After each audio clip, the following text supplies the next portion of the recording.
Delhi blast के जितने दिन बीत रहे हैं, आतंकी किरदारों का कनेक्शन भी निकलता जा रहा है। एक तरफ एनआईए की जांच और दूसरी तरफ आतंकी साजिश का पर्दाफाश, दोनों साथ साथ चल रहे हैं। प्लम्बर आमिर राशिद से 10 दिन पूछताछ होगी और ब्लास्ट की प्लानिंग हो या फिर बरामद विस्फोटक, इन सब राज से पर्दा हट जाएगा। देखिए इस रिपोर्ट में।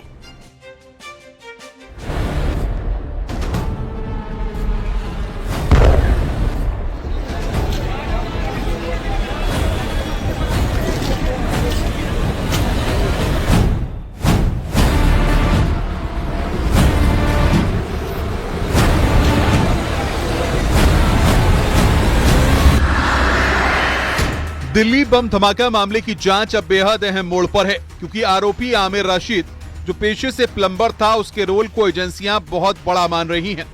इसी वजह से अदालत ने आमिर को 10 दिन की रिमांड पर भेज दिया है। इन 10 दिनों में एनआईए उसे उसके पुलवामा की घर हरियाणा के मेवात, जहां 2900 किलो अमोनियम नाइट्रेट बरामद हुआ था, वहां लेकर जा सकती है। इसके अलावा एनआईए फरीदाबाद के अल-फलाह यूनिवर्सिटी, यूपी के सहारनपुर, लाल किला, यहाँ ब्लास्ट हुआ था, वहां पर लेकर जा सकती है। आमिर को उन डॉक्टरों के साथ आमने सामने बिठाकर पूछताछ की जा सकती है।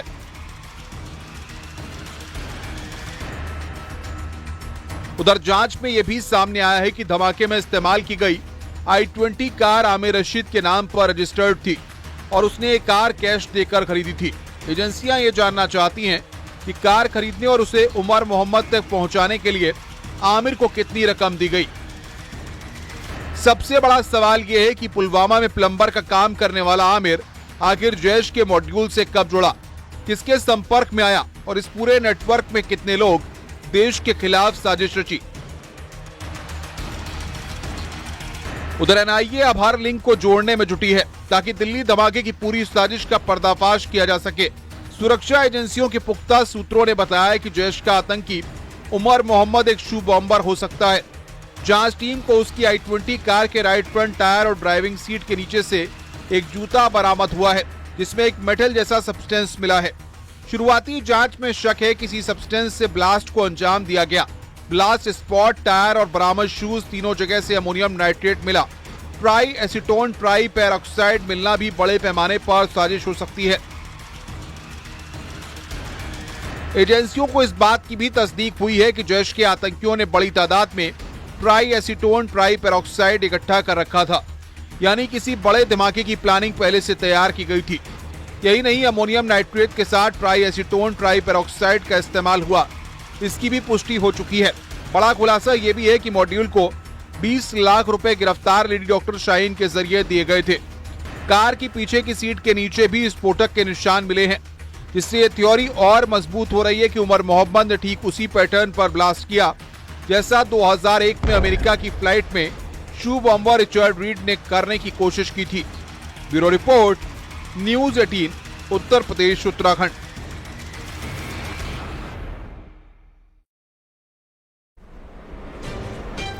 दिल्ली में लाल किला ब्लास्ट की जांच में अब तक का सबसे बड़ा खुलासा हुआ है। सुरक्षा एजेंसियों के पुख्ता सूत्रों ने बताया है कि जैश का आतंकी उमर मोहम्मद एक शू बॉम्बर हो सकता है। जांच टीम को उसकी i20 कार के राइट फ्रंट टायर और ड्राइविंग सीट के नीचे से एक जूता बरामद हुआ है, जिसमें एक मेटल जैसा सब्सटेंस भी मिला है। देखिए।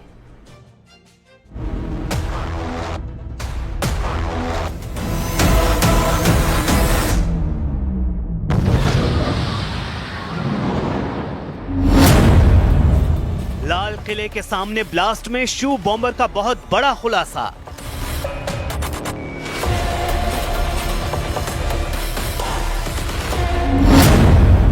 ब्लास्ट के आरोपी डॉक्टर उमर नबी के शू से मिले TATP विस्फोटक।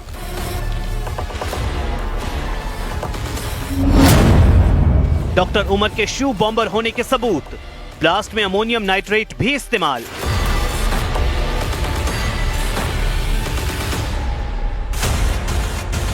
लाल किला ब्लास्ट केस में जांच एजेंसियों को धमाके की असल साजिश समझ आने लगी है।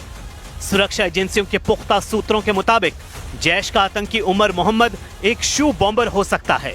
दरअसल जांच टीम ने ब्लास्ट स्पॉट से उसकी i20 कार जब खंगाली तो ड्राइविंग सीट के नीचे राइट फ्रंट टायर के पास से एक शू बरामद हुआ।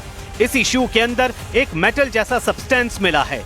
जो ब्लास्ट में इस्तेमाल होने की आशंका को मजबूत करता है। शुरुआती जांच में शक है कि इसी सब्सटेंस से ब्लास्ट को अंजाम दिया गया। ब्लास्ट स्पॉट से बरामद शू अमोनियम नाइट्रेट TATP यानी ट्राई आइसोटोन ट्राई पैरऑक्साइड मिलना भी बड़े पैमाने पर साजिश की तरफ इशारा करता है। इससे पहले अमेरिका में 9/11 हमले से कुछ ही महीनों बाद पेरिस से मियामी जाने वाली अमेरिकन एयरलाइंस की एक फ्लाइट में एक पैसेंजर रिचर्ड रीड ने अपने जूतों के सोल में एक खतरनाक विस्फोटक छुपा के रखा था।